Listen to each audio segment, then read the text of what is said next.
hello to you. I'm Michelle Eve. Welcome to the second episode of the Mystical Times blog podcast.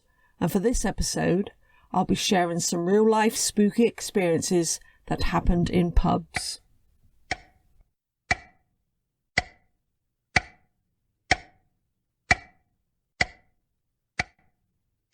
There's a long history of pubs in the UK. Alehouses and taverns were there to provide food and drinks for their guests, whilst inns offered travellers a place to rest their weary heads for the night. They were collectively known as public houses around the reign of King Henry VII, and an act was passed that all innkeepers were to hold a licence to run such premises.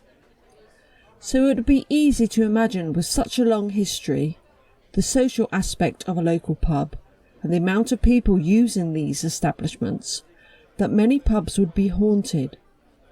And if these following experiences are anything to go by, you'd be correct.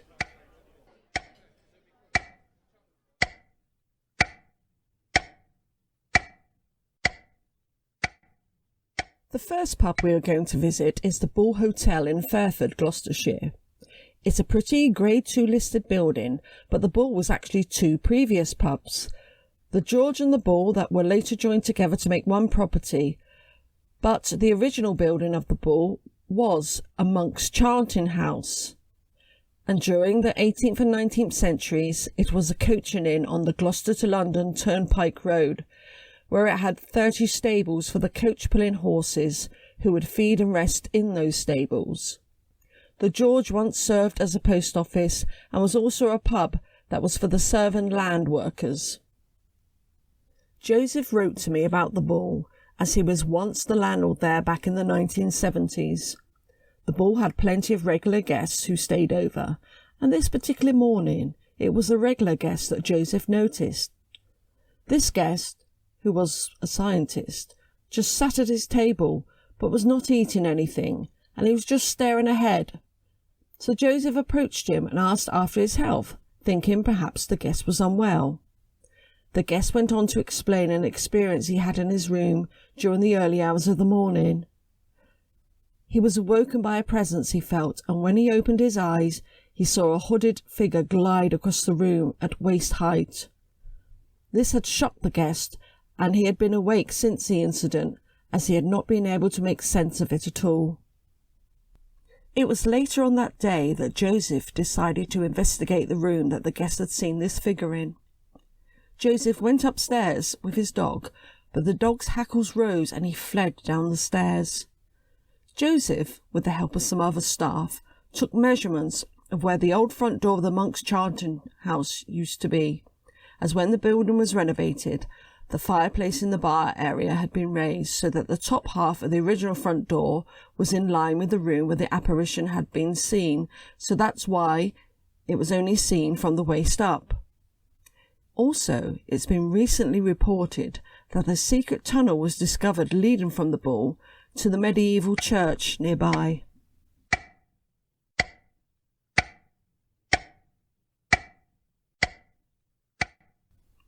Joseph also wrote about the time he was the landlord of the Frog Mill Inn, which is in the Cotswolds. Like the Bull, it too is a very pretty Grade 2 listed building and is by the River Colne. It is a 16th century inn and would receive guests who were travelling from London to Oxford and on to Gloucester back in the day. Some believe that the building was the mill for the area in the 12th or 13th century, and it is also said that the building was once the hunting lodge for the Black Prince, aka Edward, Prince of Wales. If this is true, then the building is older than what is thought. There have also been rumours of the Bishops Latimer and Ridley staying at the inn whilst en route to their execution, where they were burnt at the stake for heresy in 1555. Reports of ghostly occurrences were made by a previous landlord who ran the pub back in the 1940s and 50s. It is said that the landlord's wife saw the ghost of her son in the inn at the exact time of his death during World War II. In one of the rooms, visitors to the pub would talk of how they saw dense clouds or mists come from each corner of the room and meet in the middle. This would sometimes be accompanied by several different whispering voices. One workman, who was working in the local area, was in the pub one evening having a quiet drink. The landlady took pity on him and offered him a room for the night, but omitted to tell him about the mysterious mists and whispering voices experienced by many who had stayed there. The next morning, the workman told the landlady that he had woken up and had seen 3 ghostly figures playing cards who were sitting at the table in the room. Numbers of staff have told of hearing slow and heavy footsteps that have been heard in the rooms where they have stayed, and 2 of the staff also said they have seen a dark figure walk past the bar area in the early hours of the morning. Back to what Joseph told me about his experiences. He said that customers would see a card game being played by 3 male ghostly figures. He said that this would be told to him by those visiting the area and who didn't know anything of the history of the building. It was always seen in the same room and would happen quite often, so often, in fact, that Joseph would close up at night. He would leave the lights on, just in case.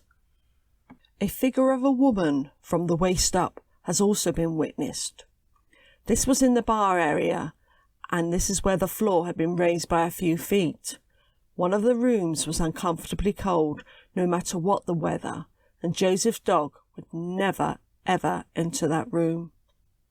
Another area the dog wouldn't enter was the terrace restaurant, and this room always felt colder than it should. One of the visitors to the pub complained to Joseph that he had been abruptly pushed from the back, but his back had been against the wall, and no one else was near him to have done it and gotten away with it. The Frog Mill was renovated in 2018, and one can only wonder if this stirred up even more ghostly activity.